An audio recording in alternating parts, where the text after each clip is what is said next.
I paid my sister's rent, cleared her debt, and even let her borrow my car. But when she crashed it, she called the cops on me. My parents backed her up.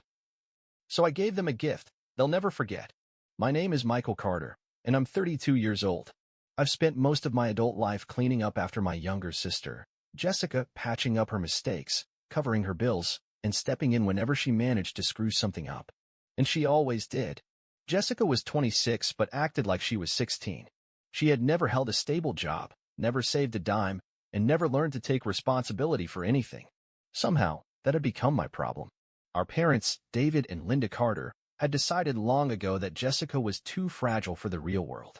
Mom always said she was a free spirit who needed time to figure things out. Dad simply refused to deal with her at all.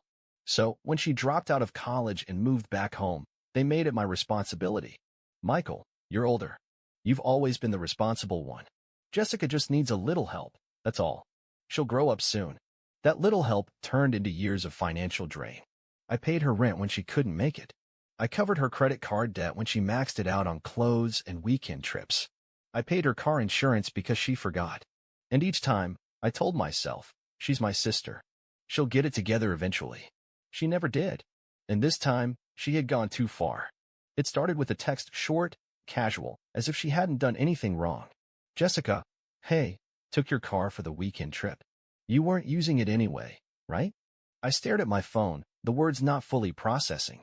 My car. The one I worked overtime for, the one I made monthly payments on. I called her immediately, my heart pounding. What do you mean you took my car? I asked, my voice tight. Jessica sighed, like I was the one being difficult. Relax, Mike. It's just for the weekend. We're going up to the cabin, remember? I never said you could take my car. You weren't even home. What's the big deal? I clenched my jaw. The big deal is that it's not yours. But before I could argue, she had already hung up. At that moment, I should have gone straight to my parents, but I knew what they'd say. Michael, it's just a car. She's your sister. Why are you always so selfish? It's not like she stole it. She's borrowing it. I let it go. I shouldn't have. The next call came at 2 a.m., waking me from a deep sleep. Jessica, sobbing. Mike, I got into an accident. I sat up so fast my head spun.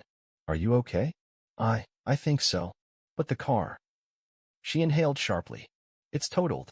I barely heard the rest of what she said. Everything blurred. My car. My responsibility. She kept talking, voice trembling. Mike, I need you to come here. The cops, they're being so unfair. Just tell them it's all fine, okay? She wanted me to cover for her. Again. I took a slow breath, fingers tightening around my phone. No, I said. I won't. Silence. Then, an angry scoff. Are you serious? Michael, I'm your sister. I know, I said, my voice steady. And that's the problem. Jessica went silent for a second, probably in shock that I had actually refused her. Then, just as I expected, the screaming started. Are you kidding me, Michael? She shrieked. You're really gonna let your own sister deal with this alone? After everything? Everything? Oh, I knew exactly what she meant by that. Everything meant the years of bailing her out. Everything meant paying off her debts. Everything meant cleaning up the wreckage of every bad decision she had ever made. And yet, somehow, I was the bad guy. I took a deep breath, gripping the phone.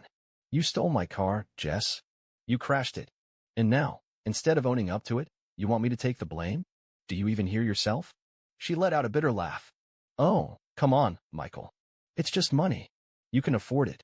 I'm the one who's hurt. Oh, there it was, the Jessica special. Twisting the story, making herself the victim.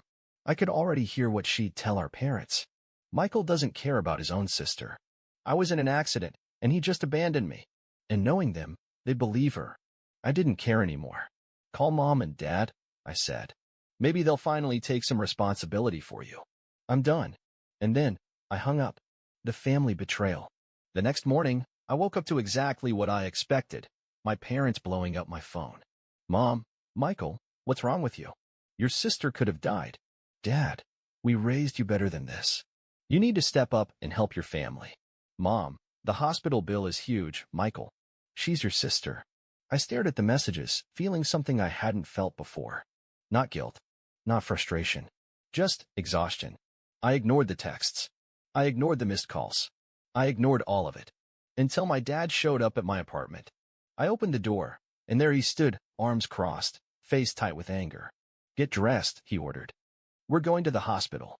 "Now." I almost laughed. "No, we're not." Dad's eyes narrowed. "Michael, you're acting like a selfish brat. Your sister needs you." I folded my arms.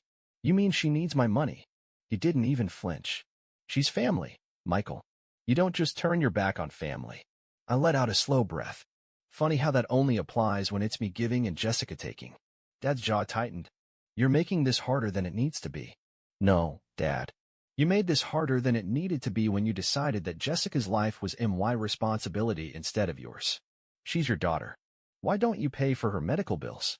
"We don't have that kind of money," he snapped. There it was. The real reason I was standing here having this conversation. I tilted my head. "But I do, right? That's what this is about. It's always about money with you people." Dad's face turned red. "Michael, this is your last chance. Either you help, or you're out of this family." I laughed. A real, genuine laugh. "Out of this family?" I repeated. "Dad, I was never in it. I was just the emergency cash fund you all guilt into keeping the house running." I stepped back and grabbed the door. "Good luck with Jessica," I said, looking him dead in the eyes. "Because I'm done." And with that, I shut the door in his face. 2 days of silence. Not a single call, not a single text. I should have felt relieved. I was finally free. No more last-minute transfers to Jessica's account. No more guilt trips from Mom. No more, "Michael, be a good brother." But something felt off. Jessica wasn't the type to go down quietly. And then, on the 3rd day, my world exploded. The police knock on my door. It was 7 a.m. when I heard the banging at my front door. Not knocking, banging. I yanked it open, still groggy, only to find 2 uniformed officers standing in my doorway. "Michael Carter?" one of them asked. My stomach dropped. "Yes." The taller officer pulled out a notepad. "We need to talk to you about a stolen vehicle report." My blood turned ice. "Stolen? What?" The officer's face remained unreadable. "Your sister, Jessica Carter, is claiming that you stole her car, crashed it, and abandoned her at the scene." For a second, I actually laughed. "Excuse me? My car? The one I paid for? The one she took without asking?" The officer didn't react. "Do you have proof of ownership?" I stared at him. Of course, I had proof. The car was in my name. But that wasn't what rattled me. It was the sheer audacity of it. Jessica had flipped the entire story, and my parents had backed her up. "She also mentioned that you threatened her," the officer continued, glancing down at his notes. "That after the accident, you refused to help her, left her stranded, and told her she'd regret it." My hands clenched into fists. "That's a complete lie." The officer glanced at his partner. "Then you won't mind coming down to the station to clear things up." I could barely breathe. Jessica hadn't just tried to guilt me this time. She had tried to destroy me. The interrogation. At the police station, I was led into a small, cold room. The fluorescent lights hummed, the metal chair was uncomfortable, and I could feel my heart hammering in my chest. A different officer sat across from me, a file in his hands. "Michael, let's start from the beginning," he said. "Walk me through what happened that night." I told them everything. The stolen car. The crash. The 2 a.m. phone call. The way Jessica had demanded I cover for her. The way my parents had taken her side. The officer nodded slowly, taking notes. "You have any evidence of this?" My fingers twitched. "Yes." I pulled out my phone, scrolling through my messages until I found Jessica's original text, the one where she admitted to taking my car. I slid the phone across the table. "Read it." The officer picked it up. As his eyes moved across the screen, his eyebrows raised. I saw the moment he realized she was lying. Well, he murmured. "That's interesting." He left the room for a moment, and when he came back, he had a copy of Jessica's statement. I almost laughed. It was so full of lies. It was pathetic. She claimed I had taken the car while she was sleeping, that I had been drinking and crashed it, that I had abandoned her on the side of the road and left her to deal with the police. And at the bottom, I saw the worst part. Witnesses, David and Linda Carter, parents, confirming Jessica's story. My own parents had signed a statement against me. Burn it all down. I leaned back in my chair, heart pounding, but my voice was deadly calm. "Officer, I'd like to file my own report." The officer raised an eyebrow. "Against your sister?" "Yes." I took a deep breath and said the words that would change everything. "Jessica Carter stole my vehicle. I never gave her permission. I want to press charges." The officer hesitated. You're sure about this? I had never been more sure of anything in my life. I want to file for Grand Theft Auto. And just like that, the tables turned. The fallout. By the time I got home, the damage had already begun. My phone was on fire with missed calls from my parents. Mom, Michael, what did you do? Dad, drop this now. You're ruining Jessica's life. Mom, she's your sister. Family forgives. And then, finally, one last message from Jessica herself. Jessica, you're dead to me. I stared at the screen, my heart pounding. Then, I smiled. For the first time in my life, I finally felt free. I expected chaos, but not this fast. By the time the police finished reviewing my stolen vehicle report, Jessica had already spiraled. She wasn't just facing a minor slap on the wrist, she was looking at actual felony charges. Grand Theft Auto wasn't a joke, and neither was filing a false police report. But the real fireworks started when she lost the one thing she cared about most, her job. Jessica's downfall begins. It was the next morning when I got the call. Not from Jessica, not from my parents, from her employer. Mr. Carter? This is Dana Fields from Hamilton and Company. I blinked. Jessica worked for Hamilton and Company. Why were they calling me? Yes. I answered cautiously. Dana cleared her throat. We're calling regarding an ongoing investigation into an employee, Jessica Carter. Your name came up in a police report, and we were hoping to verify some details. My heart skipped. I kept my voice even. What details? Your sister listed you as a character witness for an internal review we're conducting. We just wanted to confirm if she was involved in any legal matters that could affect our case. I almost laughed. Legal matters? You mean like stealing my car and filing a false report to get me arrested? Dana went quiet. Then, after a beat, I see. That's all we needed. Thank you, Mr. Carter. Click. It took less than 3 hours for Jessica to start calling me. The breakdown. First call, 10:37 a.m. I ignored it. Second call, 10:42 a.m. Ignored again. Third call, 10:45 a.m. Jessica's name flashed across my screen, but this time, she left a voicemail. I hesitated for a moment, then played it. Michael, I swear to God, you ruined my life. What is wrong with you? They fired me. Do you hear me? They fired me. I hope you're happy, you absolute disaster. I deleted it before she could finish. Fourth call, 11:02 a.m. I answered. Jessica. Her voice was shaky, but not because she was sorry. Because she was furious. You need to fix this. I laughed. Fix what? You mean the mess you made? I didn't make a mess, she shrieked. I lost my job, Michael. My apartment isn't even paid off. How am I supposed to survive? I took a deep breath. Not my problem. She went silent for a second. Then, the desperation kicked in. Michael, you know I didn't mean for things to go this far. You filed a false police report against me. But I was scared. And Mom and Dada. Don't bring them into this. My voice was cold. You made this choice. You thought I'd just roll over like always. You thought I'd clean up your mess. But guess what, Jess? I'm not your safety net anymore. Silence. Then, her voice changed. The fake sweetness, the same voice she used when she was trying to manipulate people. Mike, please. I need your help. I don't have anywhere else to go. There it was. She wanted money. Jessica didn't care about the damage she'd done. She wasn't sorry. She was scared. Scared because, for the first time, I wasn't rushing to save her. I let the silence stretch. Then, slowly, I said, Welcome to reality, Jess. And I hung up. My parents' final plea. I knew my parents wouldn't let this go. By that evening, I heard a car pulling into my driveway. I sighed. Here we go. I opened the door before they could knock. Mom and Dad stood there, arms crossed, expressions set in stone. I didn't even invite them in. What do you want? I asked. Mom's voice was sharp. You need to fix this, Michael. I crossed my arms. Fix what? Dad scowled. Your sister. She lost everything because of you. I laughed out loud. Because of me? Or because she lied to the police? Mom's eyes narrowed. She was desperate, Michael. She didn't know what else to do. She could have taken responsibility for once in her life. Oh, and you're so perfect? Mom snapped. You've never made mistakes? Not ones that got innocent people arrested. I shot back. Mom's lips pressed together. Michael, she's your sister. If you don't take her in, she'll be homeless. And there it was. They wanted me to let Jessica move in. I looked them both in the eyes. No. Mom gasped like I'd slapped her. Michael, you didn't listen to me when I said I was done. You took her side. You called me selfish. You backed her lies. And now you want me to open my home to her? Dad's voice was low. We're family, Michael. Family forgives. I exhaled slowly. Then, I said the words that sealed my fate. Not this time.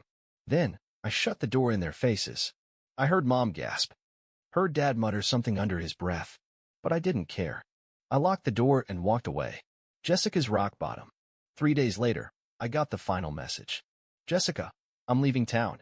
You really ruined everything. You know that? You got what you wanted. Hope you can live with yourself. I sat there, staring at the text. Did I feel guilty? No. Because for the first time in my life, I had chosen myself. The final goodbye. Jessica was gone. The family group chat had gone silent. No calls from my parents. No more guilt trips. No more messages demanding money. Nothing. For the first time in years, I was truly alone. And yet, I felt empty. I should have felt relieved. After all, I had one. Jessica was out of my life. The toxic cycle was broken. So why did I feel like I was standing in the ruins of a war? Maybe because, deep down, I had always believed one day she'd change.